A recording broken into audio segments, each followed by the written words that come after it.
Okay, so I'm doing something a little bold right now. I had a webinar set up for today and the technology wasn't working. So I'm just going on here and I'm going to try this live. So you can watch it as I go along here. Um, But I'm excited to be here and I'm excited to give this a whirl and see who follows along um and I really hope that you enjoy. So if you're following along, it really warms my heart that you are here, you're participating, that you're listening. So I'm Sierra. I am the founder of True Change and the creator of Learn It, Live It, the Flourishing Teacher Collaborative. We've got a really impactful hour ahead of us, and I'm excited if you've decided to follow along. So here is what we are going to do today. I'm going to introduce you to the 5 layers of teacher flourishing, and we're going to take a deep dive into the 5th layer, which is more important than ever these days, which is overcoming challenges. I'm going to teach you 3 strategies that you can start using today. And everything you'll need for today is in a workbook that I created. So if you're following along live, just leave a comment below and I'll make sure to get that to you so you can complete it later. So a little background about me. 10 years ago, I began working for a retail company that just absolutely changed my life. Before that job, I was a complete people pleaser. I said yes to everything. I wanted to look really good. I took on way more than I can handle. I never asked for support and was so often left feeling overwhelmed, unable to follow through with my commitments, which ultimately, makes me feel like a complete failure. I was smiling on the outside, nodding yes, I'll do whatever you want me to do, and completely crumbling on the inside. It became such a vicious cycle because I didn't want to disappoint other people. So here I am. I get hired. I'm going to my first day of training, and I'm going to use training in air quotes here because my first day of training was vision and goal coaching. Not product training, not how to increase sales. It was a day completely immersed in supporting me to create my best life. So over the next 5 years, when I was with the company, I learned how to shift my inner dialogue, take control over my life, let go of what wasn't serving me, and to authentically live with integrity, which is pretty powerful. I fell in love with this stuff. I had the honor and the pleasure of becoming one of the regional training specialists and helped to cultivate personal leadership skills for employees within our district. And for me, it is so satisfying witnessing people loving their lives. So retail was all well and good, but I had a thought. Imagine this work in our schools and for our students. So I decided to go back to school and become a school psychologist. And then I got into the school system and instantly realized we need to make this investment in our teachers. Teachers are everything. Teachers not only deserve to flourish, but our world needs them to. So I did the research. I took a deep dive into what teachers want and need. I tested it out with my colleagues, and they said to me like their lives were changing after every session, every time we worked together. Their lives were changing. They learned ways to sustain a career in education and love it. So I couldn't just keep this within the walls of my school. I wanted all teachers to feel this way. And I know what it's like to simultaneously feel unendingly passionate about helping students and feeling completely overwhelmed with and running along on this empty gas tank. Education and working in education requires a lot every single day. And I can guarantee there is a powerful reason that you became a teacher or an educator, and you imagined what you would feel like in front of your students each day. That light may be dimmed, but stay with me here, okay? We are going to get that fire burning again. So here is what we're going to do with our time together today, or whenever you're deciding to watch this. I'm going to walk you through the 5 layers of teacher flourishing, and we're going to take a deep dive into layer 5, which is overcoming challenges, because this is really something that you can action right away, especially considering all that is going on in our world today, the uncertainty of what it's going to be like going back to school. There's a lot going on in our world. And then for those of you who would like to continue to work with me to cultivate all the 5 layers of teacher flourishing, I'm going to talk about my program that is launching very soon at the end of our call. So let's get started. So this is layer 1. This is the absolute core of the 5 layers of teacher flourishing. This is about beliefs. So even through distance learning, the demand for higher testing scores, lack of administrative support, teachers who believe in themselves and their teaching are more resilient. So belief in oneself is at the core of teacher flourishing.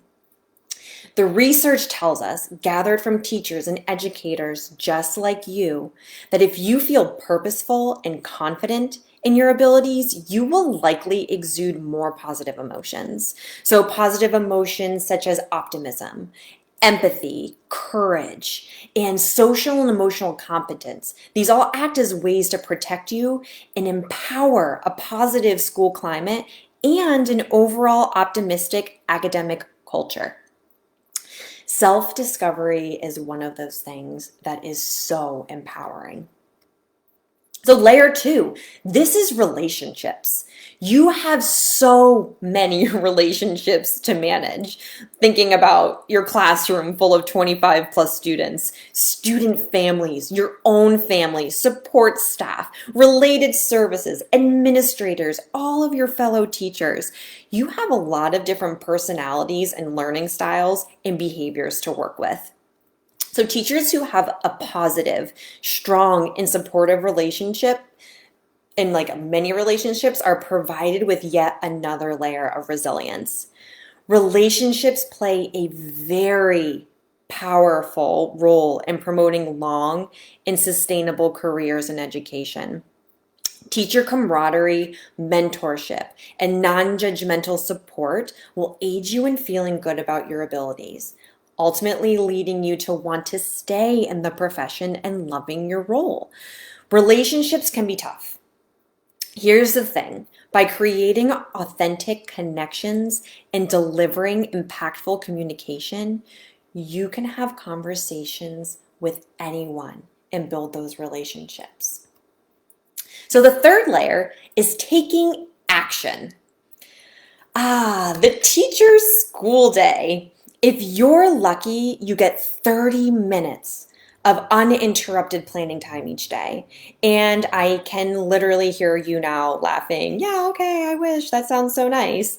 But alas, the daily task list doesn't go away if your plan time is compromised.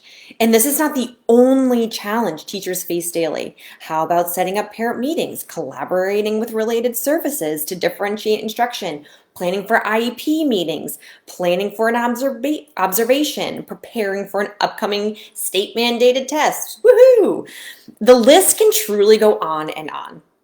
But you know what though? Even with that, you can still flourish. So I love research, so I'm going to continue to tell you what the research tells us. That by shifting your mindset from blame to analyzing and problem solving, you will feel a greater sense of agency and purpose in your work. How easy it can appear to merely assign blame to someone else or throw our hands up. But when we look more closely to how that's working out for us, we find that it is not. But we don't have to continue to stress though. There is a step-by-step way to reflect, reframe, and tackle any problem. So layer 4, this is all about overcoming challenges. So here's a quote. This year, the district is focusing on blank. You can enter literally an infinite listing of initiatives to better help our students, aka trying to improve test scores to look good for the state, right? So that's what it can feel like anyway. I'm sure I'm speaking to the choir when I say teachers face a lot of stressors in their daily lives. The nature of the job is one that is complex. It can be rather intense and sometimes, and especially this year, completely unpredictable. A parent can be verbally abusive. A student may tear up your classroom on the daily. Your principal may not be available to provide you with support, and that's just to name a few. With all this, teachers can still rise above. The research tells us that by tapping into our strengths, relationships, and ability to understand challenges, teachers can navigate the unwieldy world of education. Problems will never fully go away. However, we can simultaneously keep one finger pointed to the pain while the other hand is holding tightly to possibility and solutions. So I will demonstrate and help you build a bridge to overcome the challenges that will inevitably come your way and provide you with guidance to let go of the things we cannot change. So layer 5, this is application and commitment. So at this point in the layers of flourishing, your brain is full with transformational knowledge. Your new way of being is just buzzing. Accountability and commitment is the key to sustaining change. This is the final layer. This is the layer that keeps you on track. So here's what we're going to do today. Overcoming challenges. I've been told by the teachers that I worked with over the past school year that this is exactly what they needed, especially during all of this time of uncertainty. So I'm super, super excited to bring it to you. So again, for that workbook, just put a message below and I'm going to get it sent to you. So just keep watching and then you can work on through with your workbook later. But first, let's take a moment to acknowledge that this school year was a lot. This summer is a lot. Next school year is already heavy. But just go ahead and sigh it out. Like one of those big old full body, you're hunched over in your chair. Sigh it out. As a teacher, you deal with never-ending expectations and they're ever changing. And you hear hurtful comments. You feel unsupported, emotionally spent, physically drained, overextended. So it's really easy to get stuck in this vicious cycle of complaining and blame. But here's the thing.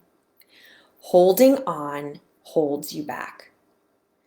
Holding on has such a grave impact on you. You may have trouble sleeping. You have stomach aches, headaches. You may feel nervous and frustrated, like you are always on edge. It feels like you are carrying the weight of the world.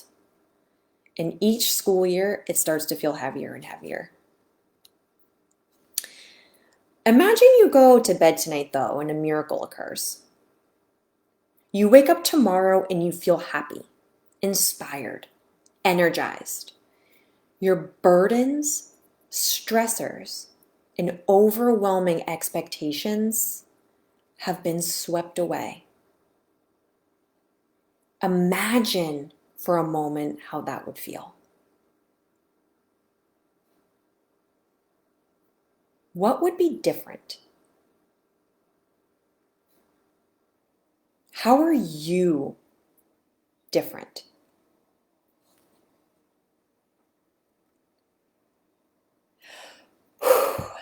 Deep breath out.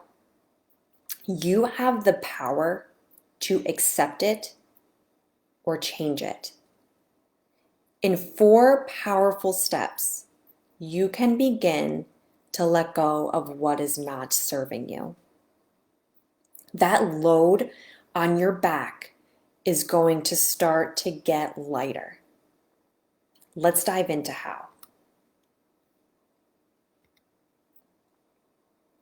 So I'm not really one for poor language, but this is the most accurate way to describe what we hold on to.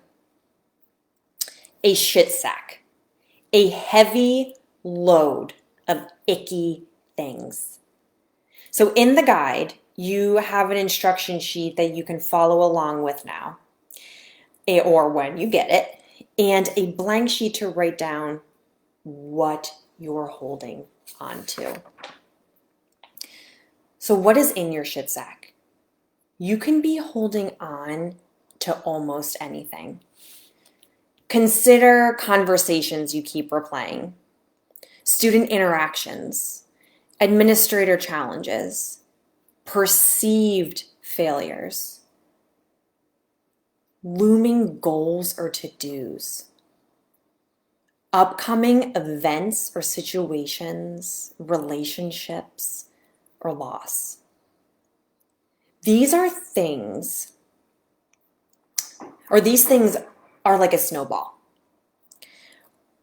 or like another thing that rolls downhill, if you get the metaphor there. They get bigger, they pick up momentum, and the longer we hold on, the bigger the hill gets and the faster they grow. Now it's time to make a very important choice. Looking at your list of what you're holding on to, what will you accept and what will you change?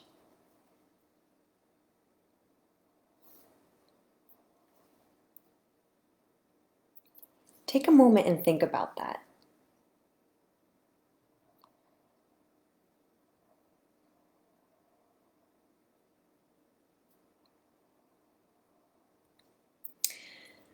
I find it very helpful to write what you are holding on to on sticky notes. Then when you get to this step, you can move them around as you make your choice of what to do next. So there is no right or wrong on where you place what you're holding on to. It really comes down to figuring out what is best for you. A teacher that I work with made a really powerful statement about this step.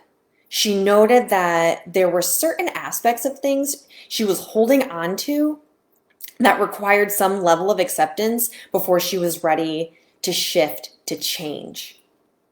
So remember, you can move these around as much as you need. You may only have energy for one change at a time. So some of what is on your list, maybe at this moment, just needs to be accepted.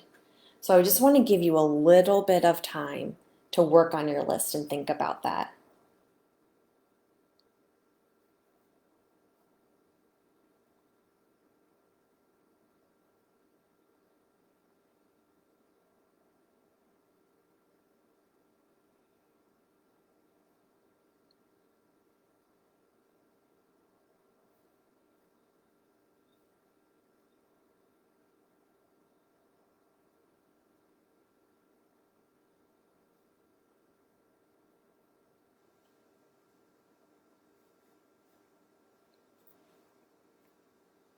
Okay. So now that you've thought about that a little bit, we're going to go through the steps of change first. I find, and other teachers have agreed, that the tangible nature of the change process can be a little easier. So, looking at the steps to change, the first is accept responsibility and get into action. So, reach into your sack, take out what you are willing to change, and just look at it and say, I've got you. No, really try it. Like imagine, like take your hand on your back, like you're pulling something out of a backpack. Reach out and grab that thing that you're ready to change. Hold it in the palm of your hand and say it. Do it. I'm like behind my computer right now, just miming out these actions and like really feeling it. To create change, you really need to be committed to it. Next, think about this. Who needs to know? Make a list of these people. You are going to need to express yourself in making strong recommendations to the right people. What is it that you want to change?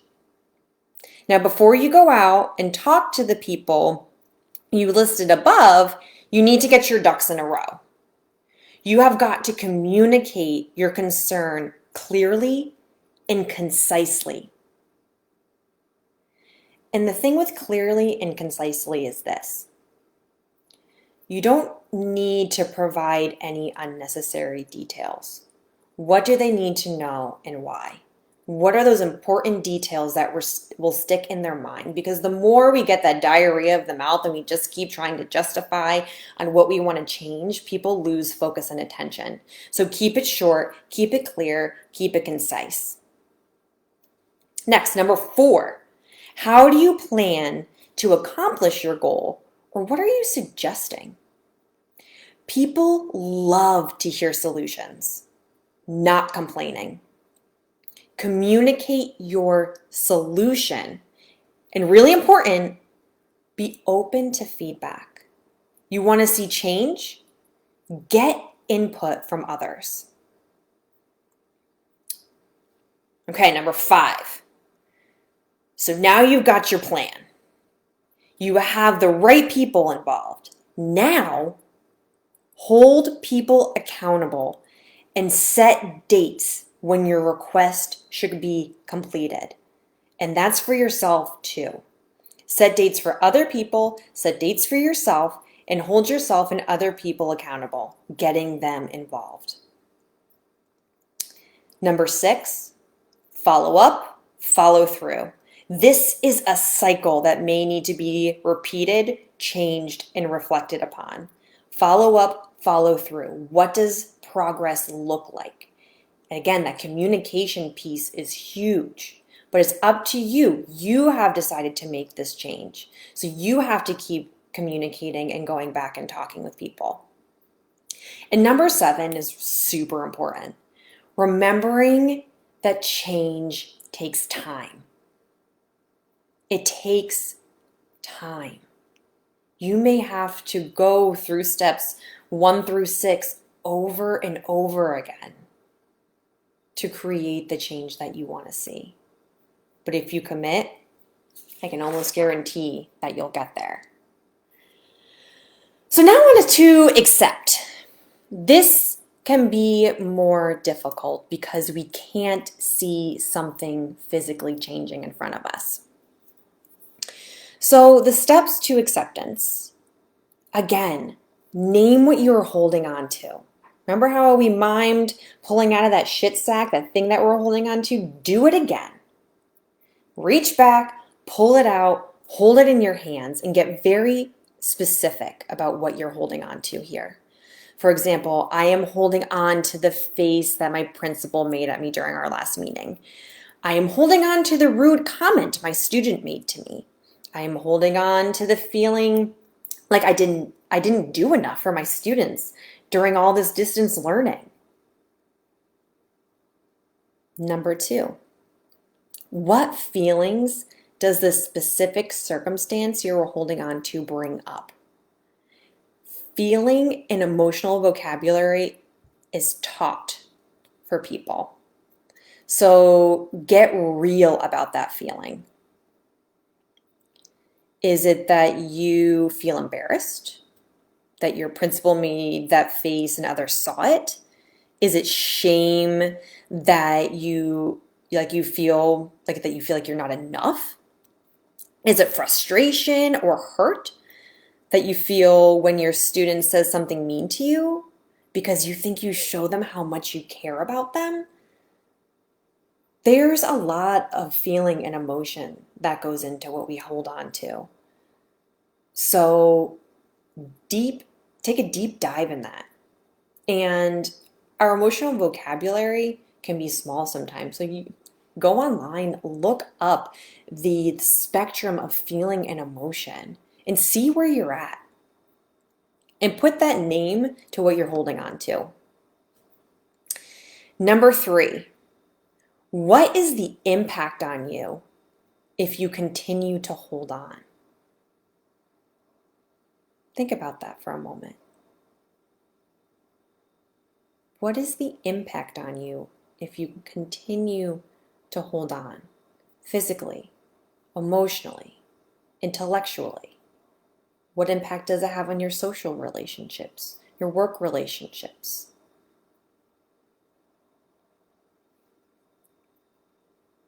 And number 4, develop a new understanding of what you are trying to accept. Remember, your heart is in the right place. Consider some of these perspective shifts. People don't complain about things they don't care about. You cannot fix a person. Beliefs are not facts. People are doing the best they can. And remember this for you and about others. And number 5, focus on hope. Close your eyes. Picture yourself overcoming what you've been holding on to. See yourself literally walking out the other side. Because the one thing that we know about acceptance and any challenges is that the only way out is through. And now create a declaration. And repeat your declaration every time whatever you're holding on to, whatever that thought is, begins to arise.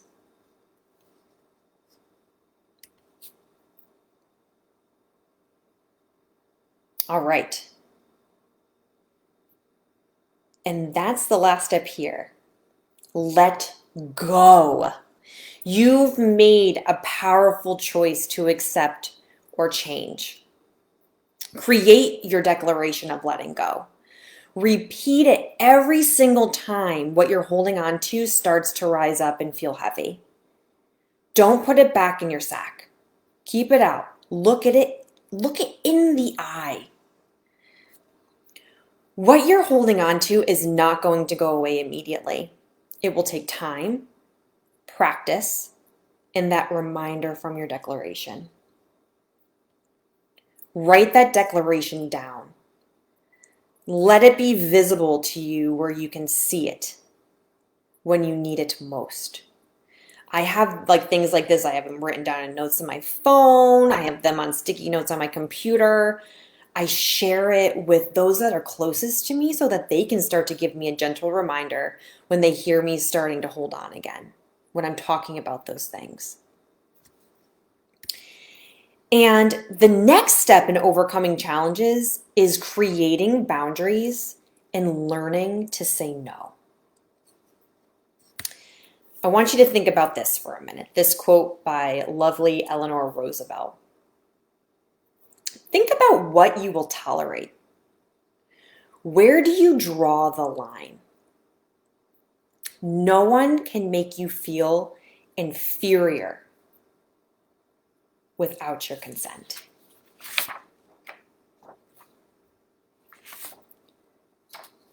Reflect for a moment.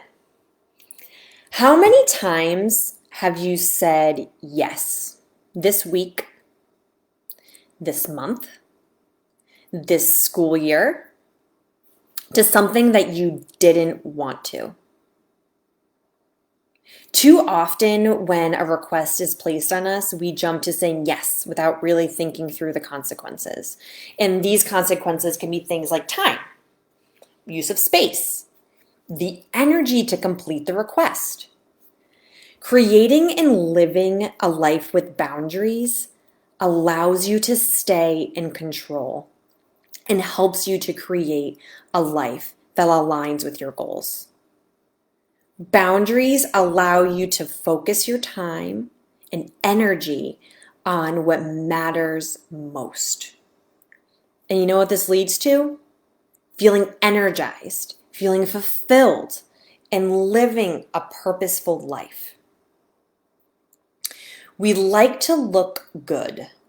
We like to feel like we're helping. We have serious FOMO. And in the case of us yes people, the fear of missing opportunities. But all those yeses come at a cost. And you may start to feel undervalued and begin to blame others. The more we take on, the more we can start to resent other people. And these are some of the thoughts that can often come up. I have to do everything myself. I never have time for my hobbies. No one realizes all the things I do. My children devour all my time. But you know what? We made that choice to say yes, to give in, or take on. It's time to make a powerful choice and shift from blame to personal responsibility. This is the first step in creating boundaries, shifting your mindset of what you've taken on. Instead of, I have to do everything myself, consider, I don't ask for the help I need. Or instead of, no one realizes all the things I do, consider, I take on too much, hoping for recognition. Or instead of, I never have time for my hobbies, consider, I don't make time for what's important to me. Now think about the blame game you've been playing. What personal responsibility shift can you make?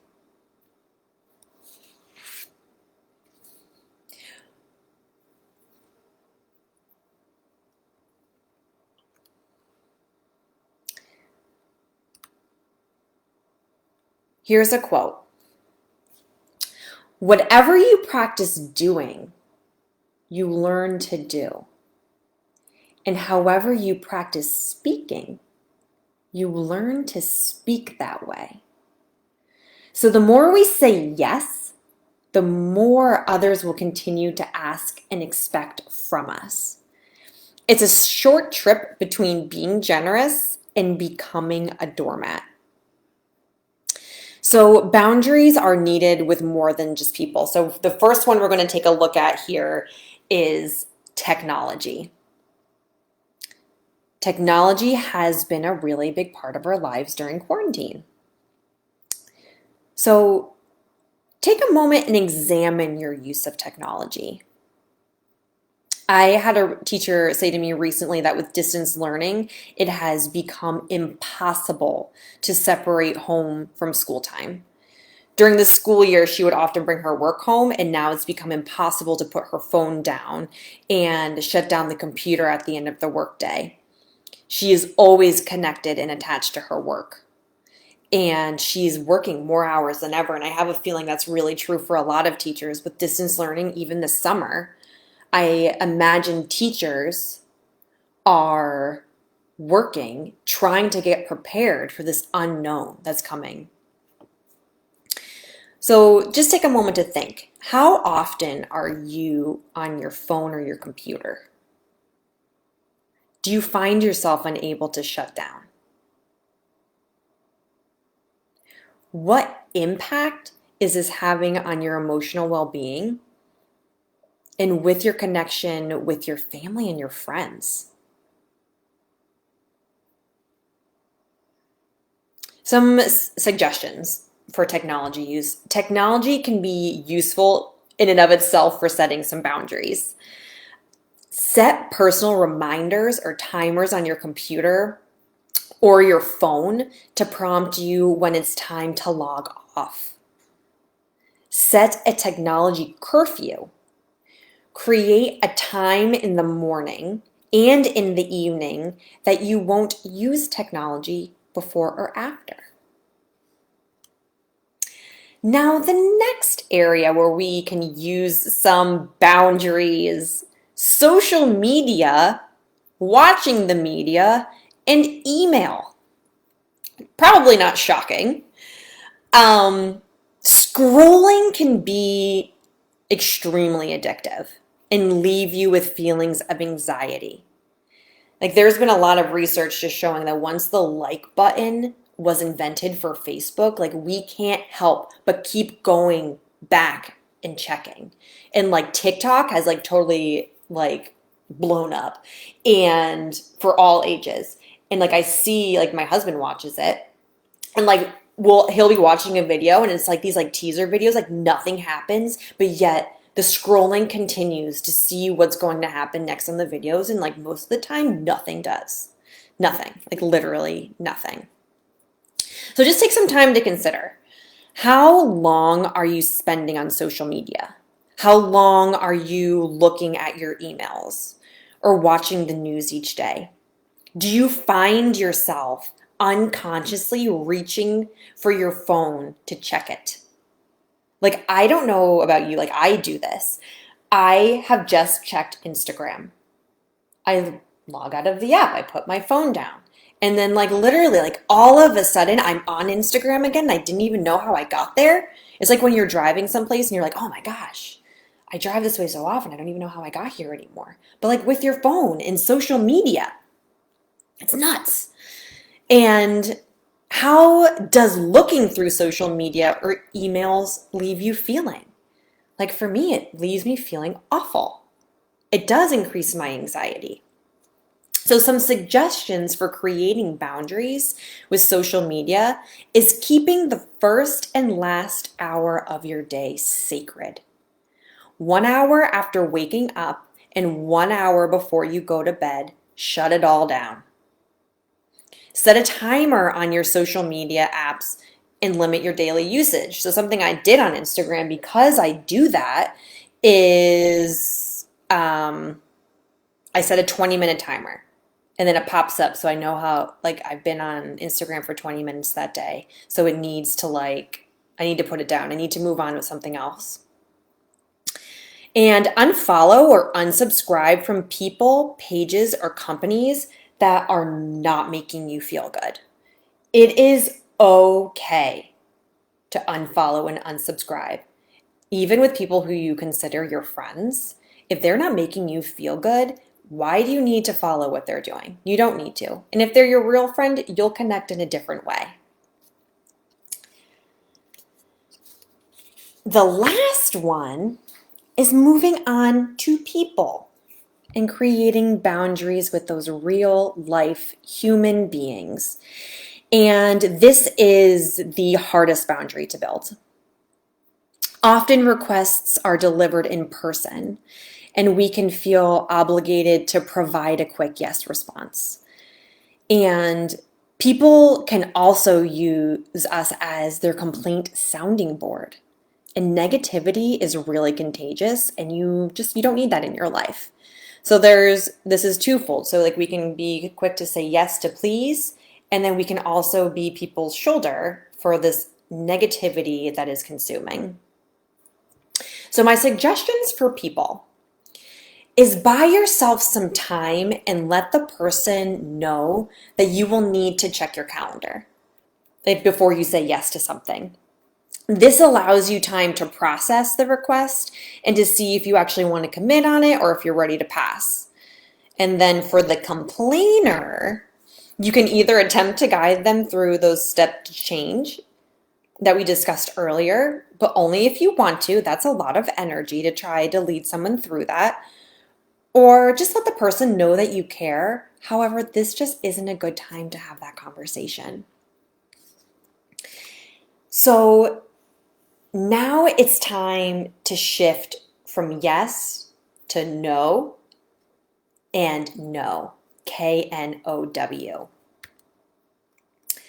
So it can be hard to know what to say in the moment to people who are making a request of us.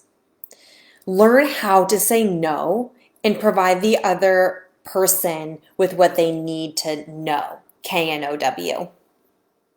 So in the guide that I will send to you, this is all listed out. So it's a great thing to come back to and again post. So in 4 steps, practicing saying no. The first step is 1, the gentle no. Just simply saying, I cannot commit to this at the moment. Step 2 is the no, the KNOW. Thank you for thinking of me. At this time, it would come at a cost of something else that I've already made a commitment to. And again, this is concise, but you don't have to elaborate on too much more. They don't need to know what that other commitment is. Maybe it's you're going to buy ice cream after work today, and that's important to you for your self-care. They don't need to know that. That's your business. Number 3, the value. It's important to me that I value both of our time. When I take something new on, I want to give it my best. So they know that integrity piece, that you want to put forth something good. And then step 4 is the closing. As simple as this. All you have to say is, if something changes, I will let you know. Or if it's something that it's truly something that you're interested in, just say, please ask me again next time. And you know what? It's okay. It's okay to say no. Think about the last time someone said no to you. Did you hold on to it for a long time? Maybe you did. Maybe that's something that's in your shit sack and you're working on right now. That's possible. But seeing this and going through is it's not personal. Saying no isn't personal. But sometimes we make it personal. So just go through the steps and practice it. Practice it with your colleagues or your friend. And the last thing that we're going to do for today is talk about enrolling your support team. So you've learned a lot over this past hour. So think about the people who are your biggest supporters and get them involved. Enrollment conversations are about sharing a new possibility. So by enrolling your friends and your loved ones, you are asking them to be present for you in the new shift you are making in your life. Boundaries are hard, acceptance is hard, and change can be hard, but the more people that are involved, you can feel supported in those hard things. The most rewarding things aren't supposed to be easy. And when you accomplish this change in acceptance and starting to learn and say no and take control, you start to feel so good, and it gets easier and more automatic every time you practice it. And then additionally, you're demonstrating a new presence to your support team as well. So this will help with accountability and living with what you're learning. And perhaps your loved ones will be so touched by everything you're learning and talking to them about, they will be moved and inspired to make this shift themselves. How nice is that? So, the first step is 1, be authentic with enrolling your dream team here. The people closest to you have seen your ups and downs. They know your strengths and downfalls. Acknowledge to them the person you used to be and the impact that it has had on you, and maybe them. Number 2 is take responsibility for possibility.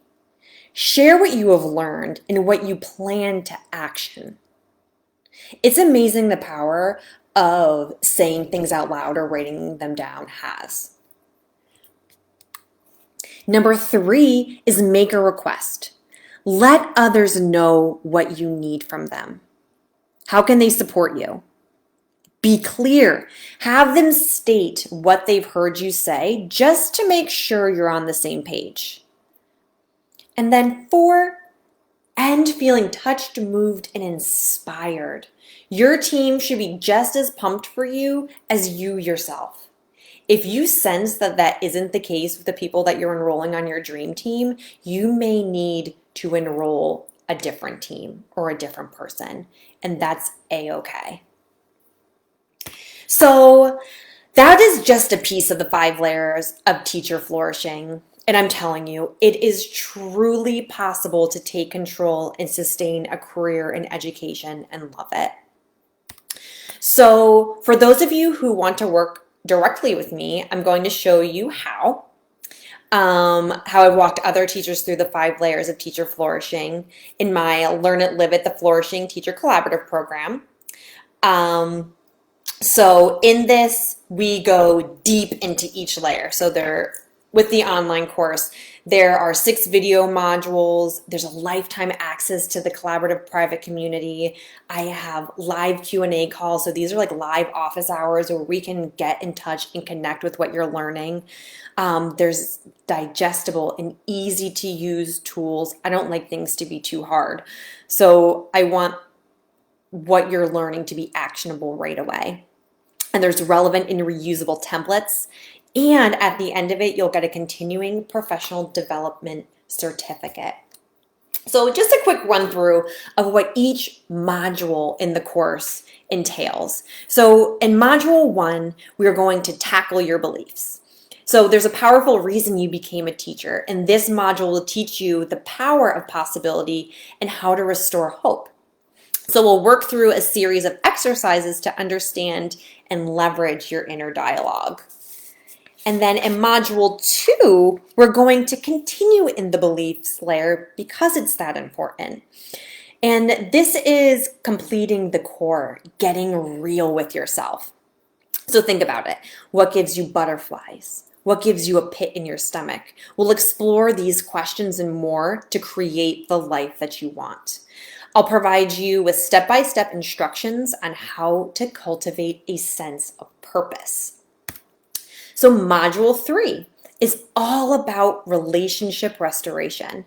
In this module, we'll explore how to create authentic connections with your colleagues, students, your students' families, your own family, and creating connections that are often difficult conversations that need to happen. So I will teach you an easy to follow format for any conversation, leaving you feeling confident in your communication. Another key aspect in relationship building is finding the good in others. We'll work together in the discovery process of appreciative joy. All right, and then module 4 is all about taking action and living with integrity. Situations in education can change rapidly and unexpectedly. Like we're literally living in this right now. And teachers need to be able to jump into action at a moment's notice. In this module, we will dive into how to effectively analyze and solve problems rather than assigning blame. You will learn how to decipher what other people are really saying and how our views and beliefs impact this. You will also be taught the skill of restoring your in-the-moment power of choice. Module 5, overcoming challenges. This is what we went through today, and we are going to go deeper still. So it's clear that teachers face an exorbitant number of challenges daily.